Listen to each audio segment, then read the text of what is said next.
अस्सलाम वालेकुम, खुशामदीद एंड वेलकम टू एनिमेलिया.पिंग। मैं हूं आपका वैद doctor Furqan. Heartworm associated respiratory disease HARD, ये आपकी कैट को डिजीज़ हो सकती है। बहुत ही माइनर चांसेस होते हैं, लेकिन अगर ये डिजीज़ हो जाए तो इसमें मैक्सिमम चांसेस होते हैं डेथ के।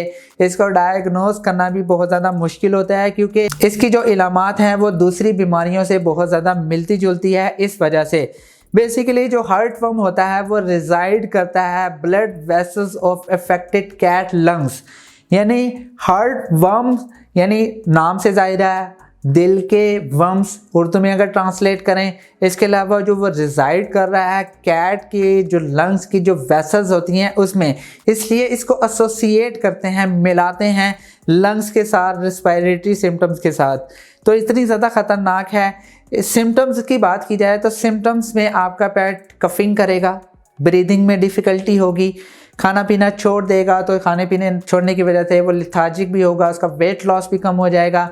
अगर बहुत ज़्यादा एक्सट्रीम कंडीशन आ जाए तो उसमें रैपिड रेट यानी जो उसके सांस लेने का अमल है वो बहुत ज़्यादा तेज़ हो जाएगा।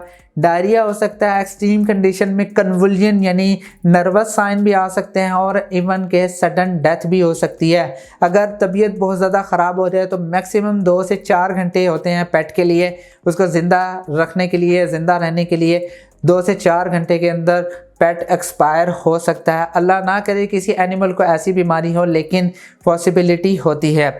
डायग्नोसिस की बात की जाए तो डायग्नोसिस हिस्ट्री से, एक्सरे से, उसके CP, अल्ट्रासाउंड से या एंटीजन एंटीबॉडी टेस्ट से भी मालूम हो सकता है कि ये बीमारी है या नहीं है। लेकिन पाकिस्तान में इतनी एडवांस लेवल की टेक्नोलॉजी, इतनी लेबॉरेटरी टेस्ट मौजूद नहीं है, तो इसलिए इसको डायग्नोस करना मुश्किल होता है।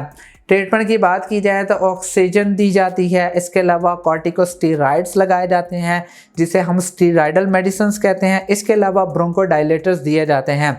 प्रिवेंशन की बात की जाए तो प्रिवेंशन में आपने अपने पेट को मॉस्किटो बाइट से बचाना है, क्योंकि मॉस्किट्स जो होते हैं, मच्छर जो होते हैं, वो बेसिकली एग्स या लार्वा को ट्रांसफ़र करते हैं। तो इसलिए आपने पेट को जो एक्टोपैरासाइट्स होते हैं उनसे ज़रूर बचाना है। ये एक छोटी सी वीडियो थी, जस्ट मैंने आपको इलामात बताई हैं डिज़ीज़ से मुतालिक। मैंने आपको इसलिए बताया है, एडवांस लेवल की तरफ नहीं लेकर गया, जस्ट आपको बताना मकसद था कि ये बीमारी हो सकती है। तो प्लीज़ जो भी रेस्पिरेटरी सिम्टम्स होते हैं उनको हल्का नहीं लिया करें। हमारी एक्सपीरियंस में, ख़ासतौर में मेरे एक्सपीरियंस में, रेस्पिरेटरी इश्यूज़ में सबसे ज़्यादा दिक्कत मुझे आती है।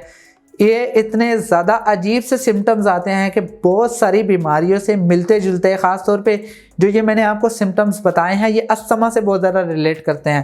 तो डायग्नोस करना बहुत ज़्यादा मुश्किल होता है। बाकी डायग्नोस्टिक टूल्स ना होने की वजह से अक्सर औक़ात डायग्नोस नहीं हो पाता। मैं उम्मीद करता हूँ कि वीडियो पसंद आई होगी।